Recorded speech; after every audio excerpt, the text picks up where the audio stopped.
Imagine a software company you've barely heard of quietly securing $10 billion in a contract with the US Army, tripling its stock price in a year, and claiming it can turn chaos, every fragment of government, military, and financial data into instant clarity. This is not a story about gadgets or social networks. It is about Palantir, the company whose secretive technology reshaped how the world's most powerful organizations see the unseen. But how did this Silicon Valley outlier go from an idea after September 11th, 2001, to a force with the power to track terrorists and spark global controversy? To understand what Palantir actually does, we need to start at the very beginning, when a handful of outsiders decided to transform how governments see the world. In the aftermath of September 11th, 2001, Peter Thiel saw a problem that haunted the halls of government. Mountains of intelligence data, but no way to connect the dots fast enough to stop the next attack. Thiel, who had just helped build PayPal's fraud detection systems, believed the same pattern-finding technology could be used to track terrorist money flows.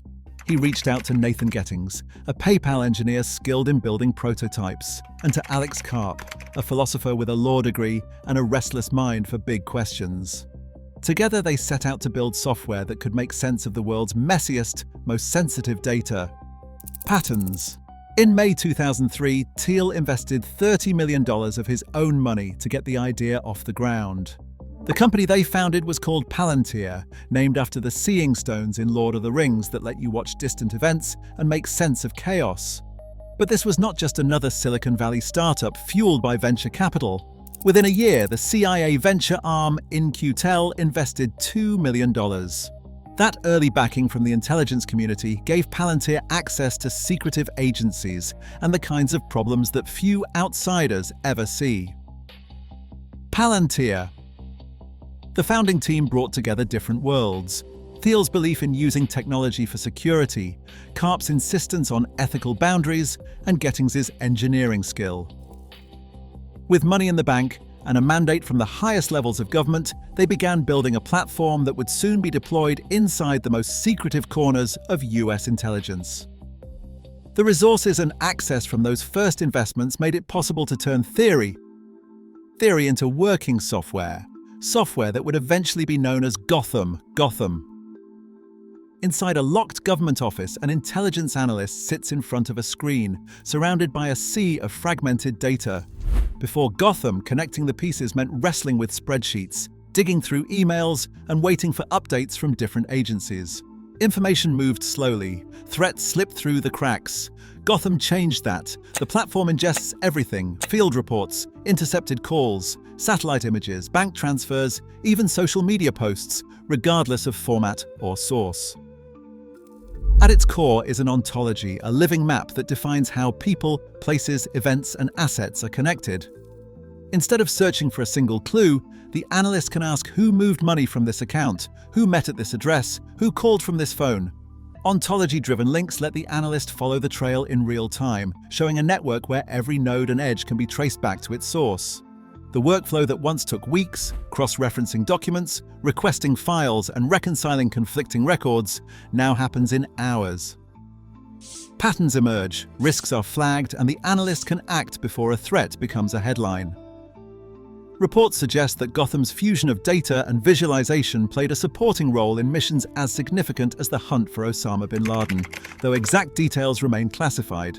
What matters is the transformation. One analyst armed with Gotham can see the whole battlefield, not just isolated dots. This is the technical leap that convinced some of the most secretive agencies in the world to trust Palantir with their most sensitive problems. By 2015, Palantir had spent more than a decade building software for the world's most secretive agencies, but the company's next move would take them far beyond government.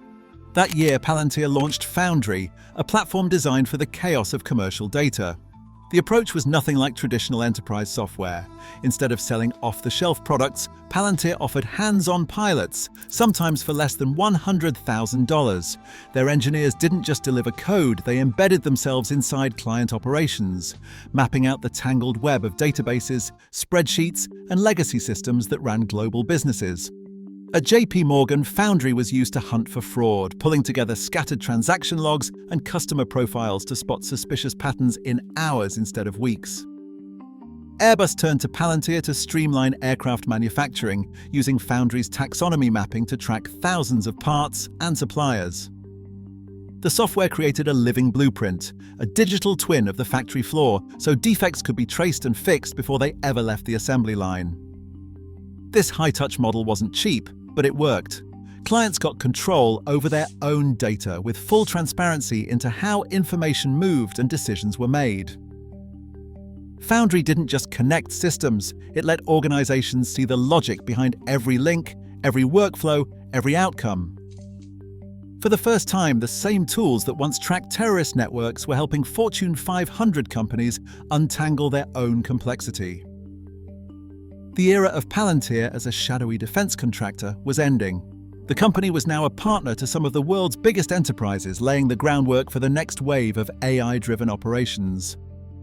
The launch of Palantir's artificial intelligence platform in 2023 sent a jolt through both tech and financial circles. Suddenly, every boardroom wanted what Palantir was offering, a way to plug advanced language models directly into the tangled mess of real-world operations. For manufacturers, hospitals, and logistics giants, AIP was not just another dashboard, it was the missing link between their scattered data and actionable insight. US commercial revenue shot up 93% year-over-year by mid-2025. By the end of 2024, the company's total revenue approached $3 billion, with commercial clients making up almost half. For the first time in its 20-year history, Palantir posted a profit. The market reaction was immediate and wild. The stock price, stuck around $16 at the start of 2024, rocketed up 340%, closing above $170 by late 2025. In September 2024, Palantir was added to the S&P 500, a milestone that only fueled the frenzy.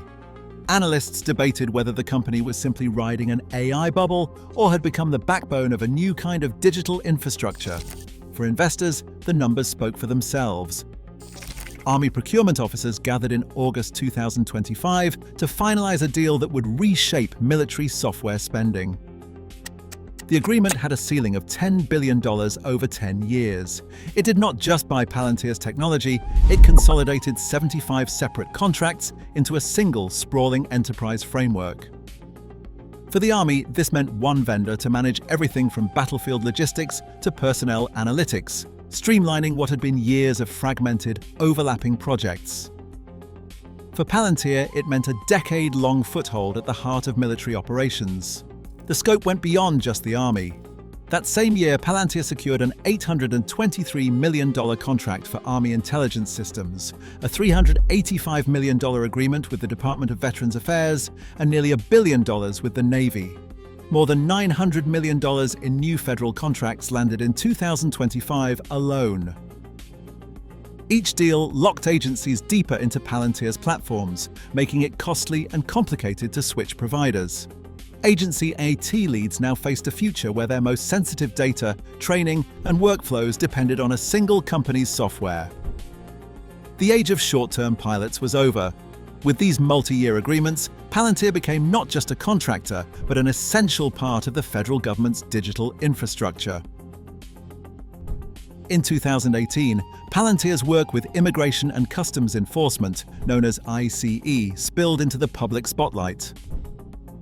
The company had built a system known as Immigration OS, a powerful platform for tracking, identifying, and managing deportation cases. It could pull together cell phone records, driver's licenses, Medicaid data, and social media feeds, then generate dossiers and map targets for field operations in real time. As ICE rolled out the technology, civil rights groups raised alarms about the scale of surveillance and the risk of wrongful detentions. Protests erupted in cities across the country, with demonstrators demanding an end to Palantir's contracts. By 2019, Representative Alexandria Ocasio-Cortez was calling for a congressional investigation, arguing that such software enabled mass deportations and eroded constitutional protections. Privacy advocates warned that Immigration OS blurred the line between law enforcement and dragnet surveillance, pointing to cases where families were separated based on algorithmic risk scores. Chief Executive Officer Alex Karp responded bluntly at a New York Times conference, saying, "Yes, if you are legally surveilled, that data could go into our product, and I completely support that." For Palantir, the controversy was not a bug. It was a consequence of building tools that governments now considered essential. The debate over Immigration OS forced a national reckoning. How much power should one company have to fuse, analyze, and act on the private lives of millions? Right now, Palantir's software quietly shapes decisions that reach from battlefields to boardrooms, turning data into power behind closed doors. As governments and corporations race to harness AI, the real question is who controls the patterns we see, who remains invisible in the patterns we miss. Share your thoughts below.